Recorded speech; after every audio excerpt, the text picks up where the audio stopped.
Today is September 6th, 2024, and as it's a Friday, this is a special meeting for us. So I need to read this special meeting call. I call this special meeting of the City of Virginia Beach Development Authority to order and will read the text of my letter calling this special meeting. Bear with me. Dear Commissioners, pursuant to the bylaws of the City of Virginia Beach Development Authority, I hereby call a special meeting of the authority for Friday, September 6, 2024 at 8:30 a.m. This special meeting will be held in the authority's boardroom located at 4525 Main Street, Suite 700, Virginia Beach. The attached agenda sets forth the business of the authority to be discussed at the special meeting. Please note, following the conclusion of the regular agenda, the authority will convene its annual retreat as described in the attached agenda. This special meeting will take place in lieu of the authority's regular meeting and annual meeting scheduled for September 10th, 2024. The September 10th regular meeting and annual meeting is hereby canceled. This special meeting will be broadcast on cable TV and at www.vbgov.com. Citizens are encouraged to submit their comments to the authority prior to the special meeting via email at kb.dotson@vbgov.com. If you have any questions, please do not hesitate to contact me. All right, having done that, the floor would normally be open for public comment, and we've received no request for public comment except for on item number 6, which is the request from Avangrid and Virginia Electric and Power Company. So the folks who signed up to speak for item 6 will speak at the time that we discuss item 6. If the rest of the commissioners are amenable to that. All right, the next item then is a review and approval of the minutes from our meeting on August 13th. Motion. I've got a motion from Mr. Franklin, second from Penny Morgan. All in favor say aye. Aye. All opposed, same sign. That motion carries. The next item is the report from the nominating committee regarding the election of officers. Gunter Weisenseal and David Weiner. Gunter, are you going to give the report? Yeah. Okay. So we ask all the officers and everybody that's still on board, actually so we got the chair, Lisa Murphy. We got the vice chair, Taylor Franklin.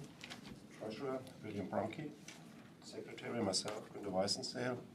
And we got a new one on the officers here. We got Eric Kipling as assistant secretary. Okay. And then when we get a new economic development director, he or she will be our other assistant secretary. So that's a standing position, not an elected one.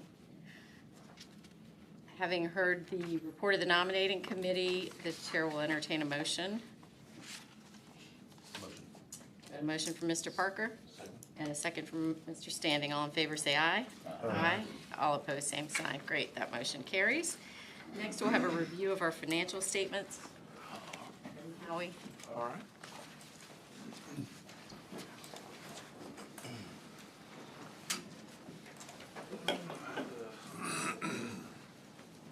All right, good morning, everyone. I'll be going over the financials for August. For the operating account, we started with a balance of approximately $1.2 million. Cash receipts for August included 12,245 interest income. We had approximately 35,000 for the annual industrial revenue bond number 473 from Virginia Wesleyan University. We had 15,000 for the Virginia Beach Convention Center Hotel and Parking Garage feasibility study. That was with CBRE Hotels and Advisory Services. We had approximately 14,000 for the bond fee split with Centera 2016 A and B. That was from the Norfolk Economic Development. And we had 6,519 for the annual town center open air cafe fees for Bravo Brio Restaurant. Cash disbursements for August were $48,292 for Atlantic Park construction and support services through June 30th, 2024 from MVP. We had approximately $15,000 for the monthly conduit management from August 15th through September 15th for Global Links. We had approximately $5,000 for legal services through June 30th with Davis Commercial Law. And then we had $4,000 for the 2024 audit. That was billing number 1 with Sherry Beckert, which left the ending cash at the end of August at approximately $8.1 million. Disbursements, which were paid in August, and we received reimbursement from the city of Virginia Beach. So there was the net cash for this was netted to 0. We had approximately $2.1 million for the Atlantic Park entertainment venue, draw number 18. That was with Venture Waves. We also had Venture Waves, draw number 18 for offsite infrastructure for Atlantic Park. That was $245,465. We had approximately $602,000 for Innovation Park, draw number 9, offsite infrastructure. That was through June 2024, and that was paid to Architectural Graphics. $7,523 to Kimley Horn for construction phase services in Innovation Park. $4,356 for geotechnical services to VHB in Innovation Park. And then we also paid VHB $16,347 for the new roadway and Pond C final design. That was at Corporate Landing. $10,660 to CBRE Hotels for consulting fees related to the VB Convention Center parking and hotel and parking feasibility study. That was actually paid back in April, and I just learned that we were supposed to be reimbursed for that. Or no, sorry, that was in August. For the capital maintenance account, the amphitheater capital maintenance account remained unchanged. That has approximately $616,000. The human services building, we received rent for September's rent for $47,910, bringing the ending balance to $3,427,603. The Virginia Beach National Golf Course, we received the monthly revenue agreement of $23,220, and then we had expenses for the HVAC replacement and the clubhouse roof replacement. Both of those studies were done by HBA Architecture. The HVAC replacement was approximately $13,000, and the roof replacement was $11,595. That bring the ending balance at the end of August to $2,131,250. For the incentive and initiative account, we had a beginning cash balance of $1,260,835. We paid out 3 facade improvement grants during August. One was to all 3 of them are for $10,000. One was to North Bay LLC. It was to replace rotted wood and then do the new siding. The second one was to First Class Assets to replace windows and doors. And the final one was to CETA Inc. for new patio awnings and a new logo at the front of their building. And then we also had the July and the August monthly rent, operating expenses, and real estate taxes to Olympia Bendix 2. Both of those were for $11,826. And that brought the ending cash balance for the initiative account to $1,200,614. Changed up this slide a little bit from last month. Last month it only showed the cash balance, but that was a little misleading since A lot of the funds are sitting in city CIP account that we can draw down as we pay out. So the total EDIP appropriations, and this includes the appropriation for fiscal year 2025, was what the 2025 appropriation was $1,598,476, and that is included in the balance. But the current EDIP appropriations is $11,464,477,000. And then the amount we've already awarded but has not been paid out for the EDIP Part A was approximately $5 million. And for Part B, it was $873,830. So the EDIP grant funds that we have available at the end of August is $5,517,487. And then finally, we have construction in progress.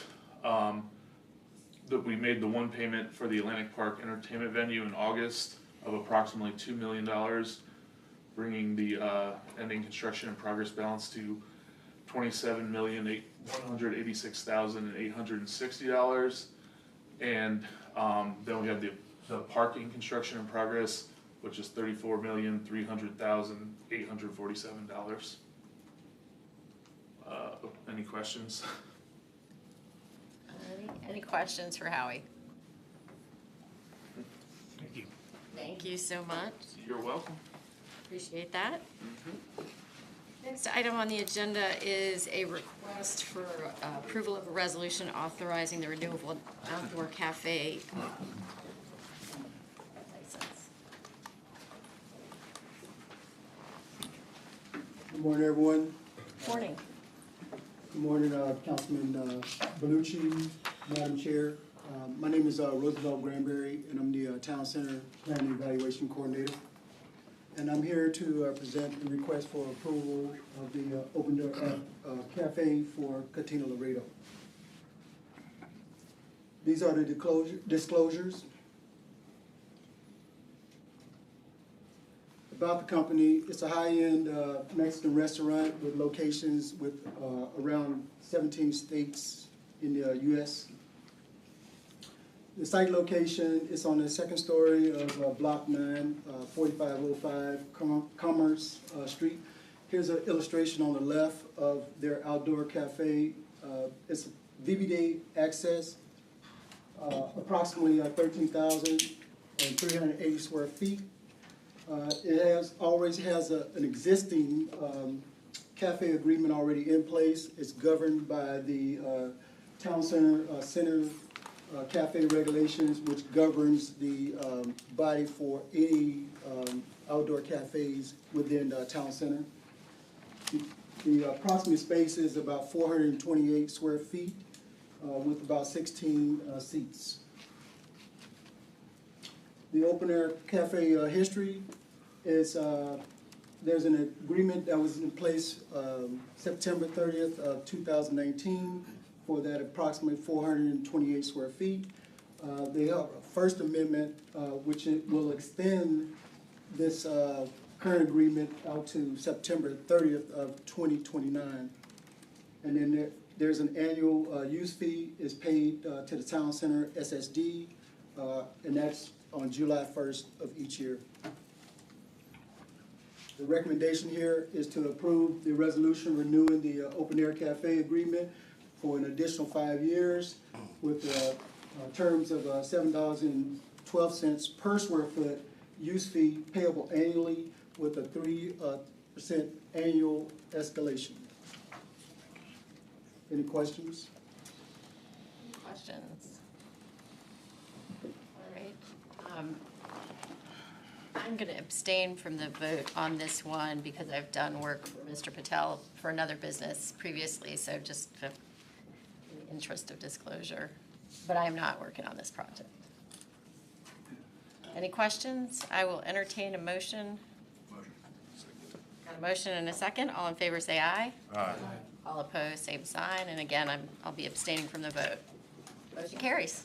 Thank you. Next item is with regard to our international incubator. Good morning, Madam Chair, Councilmember, members of the authority, bringing you another tenant for the International Incubator. Take a look at the disclosures. So Sirius Analysis is a UK company working on projects with UK's Ministry of Defence as well as NATO, primarily in the defence space, but they do work cross-sector. Their initial focus when setting up here will be to work with NATO. They've already been doing work remotely for them. So they will begin recruiting locally, but they do have some substantial hiring plans long-term. So as a result, the state is evaluating coming in with a VJIP, which is the Virginia Jobs Investment Program. As a reminder, the International Incubator was started in September 2021, offering a soft landing spot for international companies to establish roots here and start to know the U.S. market. Our first tenant, Chorus Intelligence, expanded out last year, assuming Class A office space in Town Center. This is meant for companies only needing 1 to 2 offices. In 2021, we only started with 4 offices, and then earlier this year, we actually expanded to 11 private offices as well as 2 collab spaces with the large conference room. And it's really picking up. I'll be bringing another tenant next month as well. The sublease terms, so 1 private office for a 2-year lease term. The payment structure is incentivized, increasing every 6 months till when they exit at the end of their lease, they should be able to pay the market rate for Class A office space. And so the recommendation is to approve the sublease of our International Incubator to Sirius Analysis. All right, any questions for Paige? A motion from Mr. Brunke and a second from Ms. Morgan. All in favor say aye. Aye. All opposed, same sign. That motion carries. Thank you, Paige. Next item is the request for approval of an assignment of the option and real estate purchase agreement for Kitty Hawk North. I think we'll go ahead and hear from staff first and then the applicant.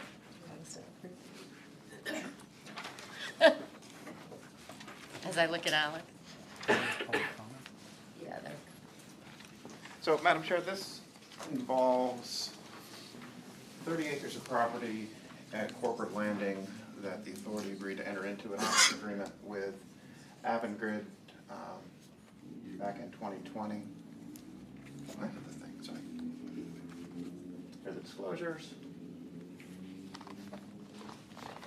The request is to assign Avangrid's interest to Virginia Electric Power Company, Dominion Energy.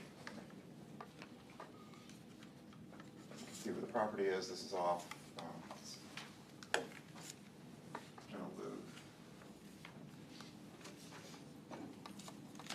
It is a 5-year option with a 5-year renewal. So the first trigger comes up in 2025.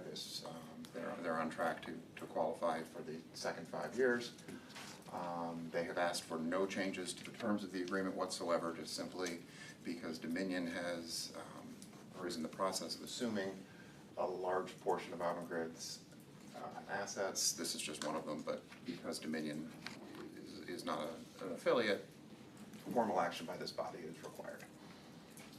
And this is a picture of their offshore lease area that Dominion's getting and Avangrid's keeping the green. Your action is limited solely to the option agreement to acquire the 30 acres in Corporate Landing, which will be used as a substation once the project is ultimately constructed. I think we have representatives of Avangrid and Dominion if they want to add to this, or we could just vote. Great. Thank you, Alex. Who wants to go first, Avangrid or?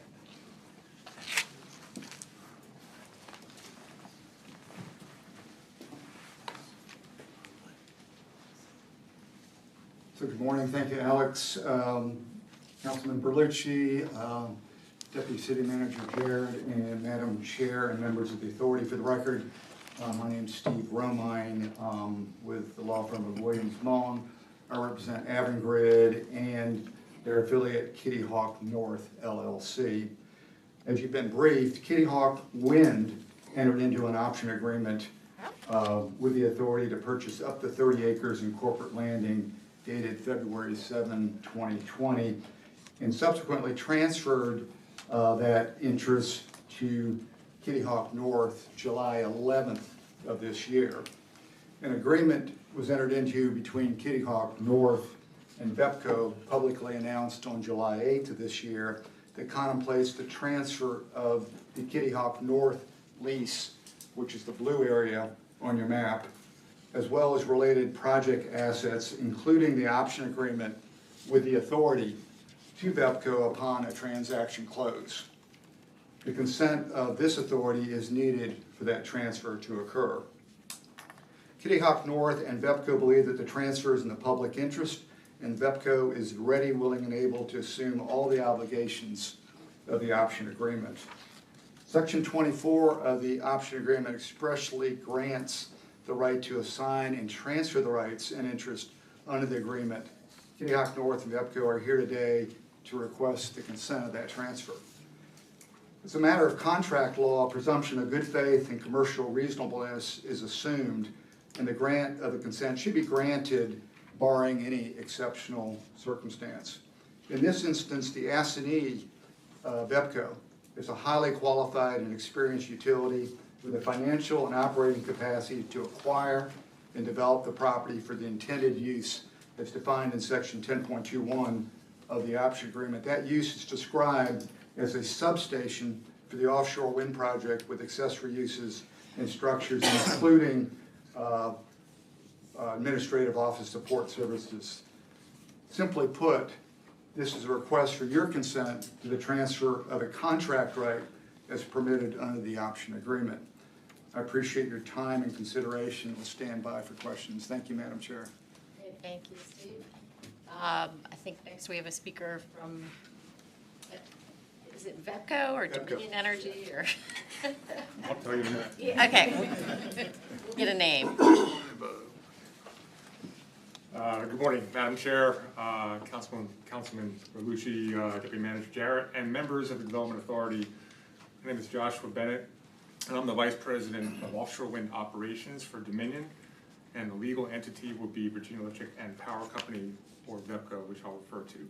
I have three just brief comments. The first is the value of corporate landing as an option to VEPCO, and that corporate landing option is very valuable to the project and the acquisition. While the ability to reevaluate the onshore landfall location exists, due to the PJM, the Pennsylvania, Jersey, Maryland RTO process, the interconnect at the corporate landing cannot be moved. The PJM queue position, Alpha Echo 2-122, is set at this corporate location, at the specific location. It's finishing its interconnection review and process in late 24, early 25, a process that we started in 2019.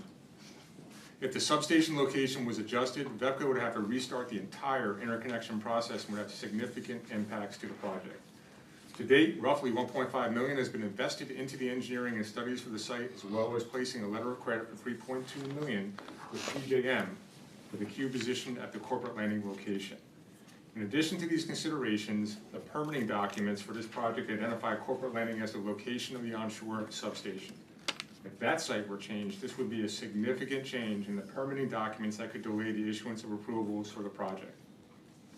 Second, community engagement. Our project, CVAL South, will follow a very similar process to CVAL, with robust engagement before potential SCC filing and throughout the BOEM, Bureau of Ocean Energy Management, public process.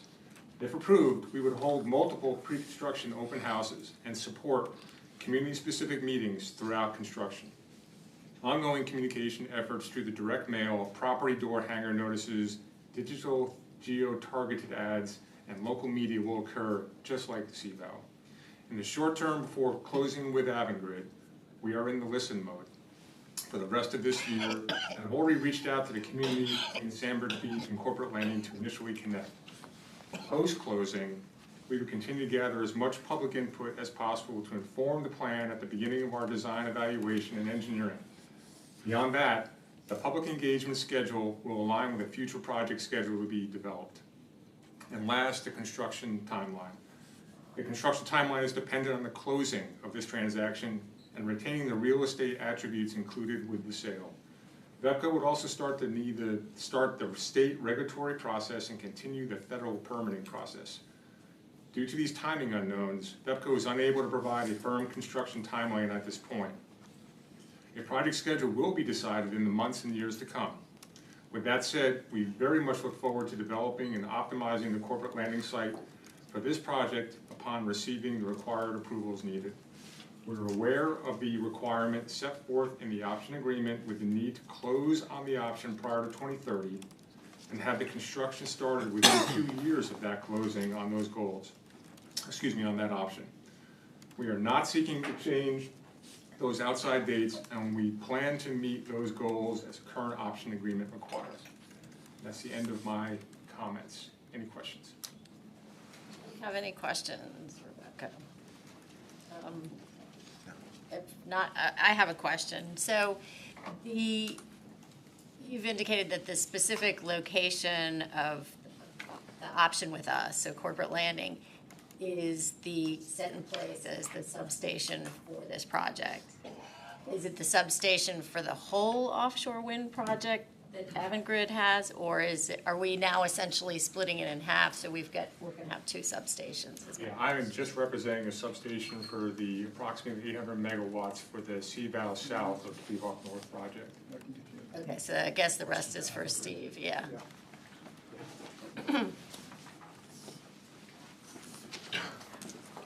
Thank you for that question, Madam Chair. I've got Betsy Andrews with me from Avangrid. I'd like her to come up and address that question.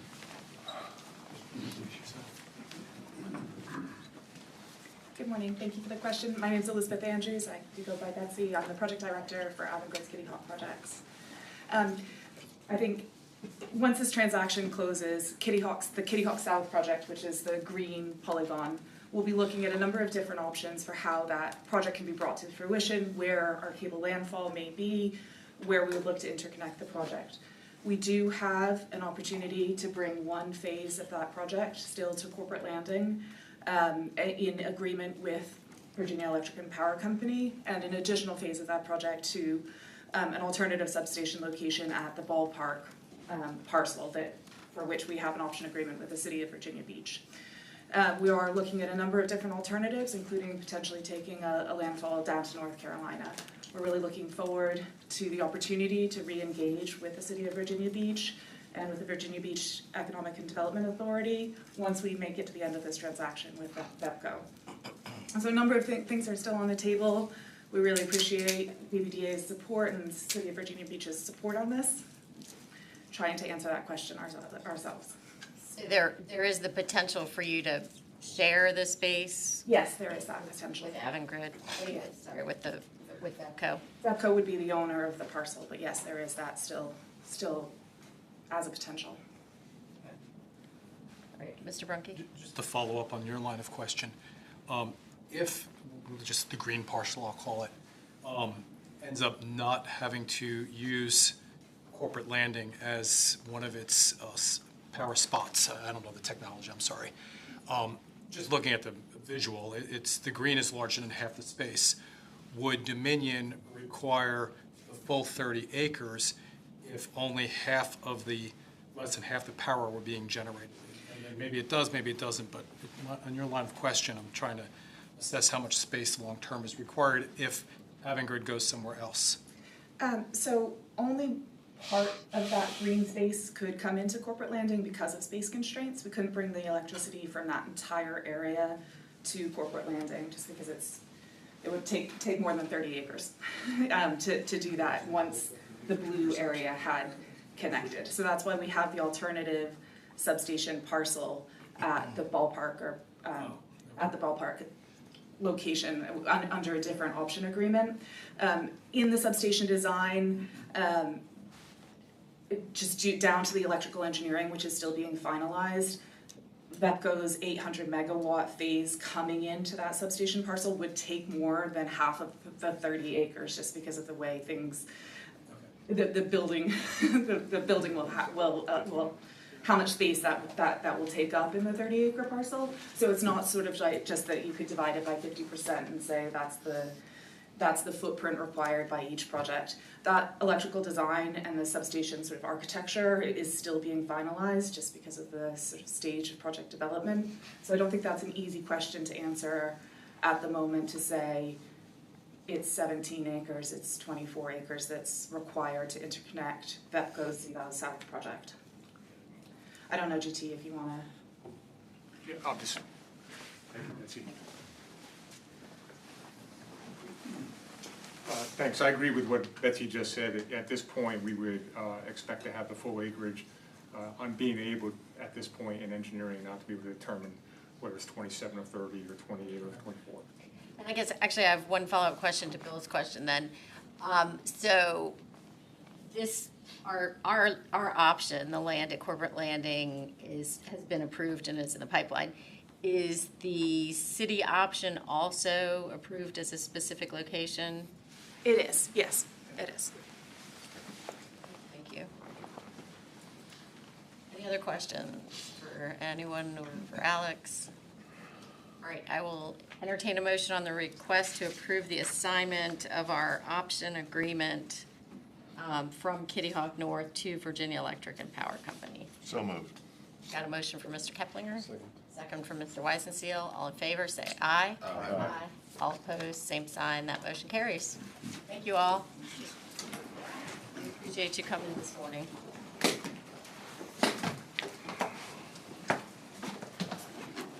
The next item on the agenda is administrative information. Any comments, questions, concerns, commissioners? Happy Friday. We appreciate you guys. Strange. Good to see you. Same time. Thanks for coming. Hearing none, I do not have any, so that'll take us to a report from Deputy City Manager Amanda Jarrett, who is our interim director.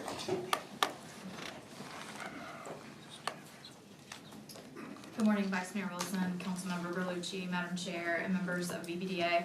I'll be brief this morning out of respect for our upcoming retreat, which the staff is very excited about, and the thoughtful discussion that you all will have today. I did want to make you aware and have us all wish Emily Archer congratulations. She's been appointed Deputy Director of the Economic Development Department.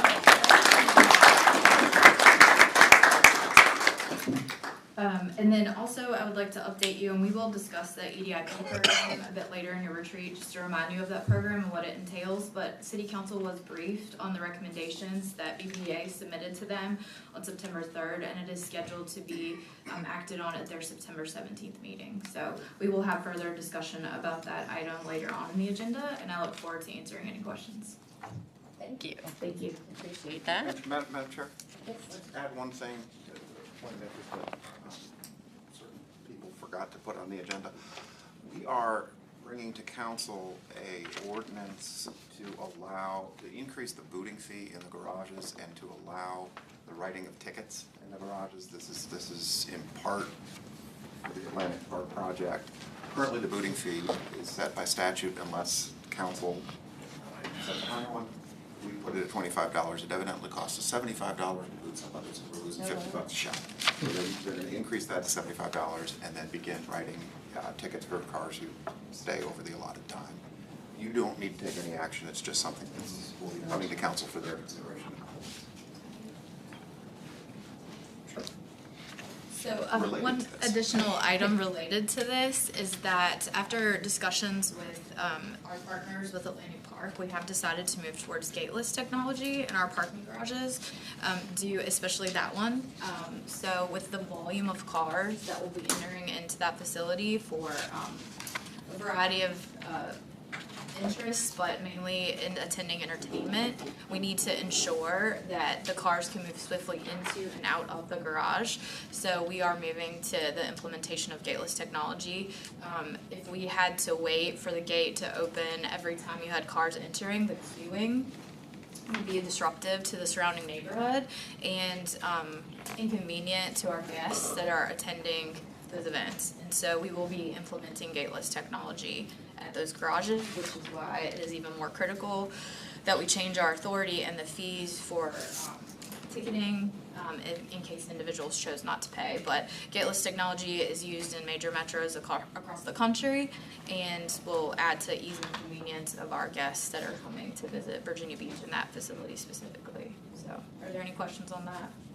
Probably lower maintenance costs too, because I can imagine that gate would have to be replaced. Yeah, so the maintenance costs are lower, and the volume of cars that we can have entering and exiting is much swifter. And so there will be like the mobile app, the QR codes, we're all used to it. And again, this will be our first venture into gateless, but we're excited to be moving in that direction. It'll also help with personnel costs. Great. Okay. Thank you. Related question, Alex, for today. Let's say we parked in 2 hour parking and we're going to use the office 2 hours. I can't speak to the Yeah. zeal of the enforcement. Okay. I can too. We might have to move. I believe that warnings are usually issued unless you're a repeat offender, but I don't know the answer. No warning. Take a quick break. We Yeah, can, yes, okay. I think taking a break is 2 better. hours and 5 minutes. There we go. Okay, we'll have That's about it. 2 hours and 5 minutes. a quick break. All right, thank you, Alex. There's nothing else. I will find my closed session script. The chair will entertain a motion to recess into a closed session pursuant to the exemptions from open meetings allowed by section 2.2-3711A Code of Virginia as amended for the following purposes. Contracts. Discussion of the award of a public contract involving the expenditure of public funds, including interviews of bidders or offerers, and discussion of the terms or scope of such contract, where discussion in an open session would adversely affect the bargaining position or negotiating strategy of the public body pursuant to Virginia Code Section 2.2-3711A30, and that pertains to Districts 4 and 5. I'll have a motion, a second, and then a roll call vote. Motion. Got a motion? Second. Motion from Mr. Franklin, second from Ms. Morgan. All in favor, say aye. Aye. Oh, sorry. Roll call vote. Sorry. No, Roll call. William Brunke, Yes. Taylor Franklin, Yes. Eric Keplinger, Yes. Penny Morgan, Yes. Lisa Murphy, Yes. Ronnie Parker, Yes. Mike Standing, Yes. David Weiner, Yes. Dr. Whitenseel. Yes.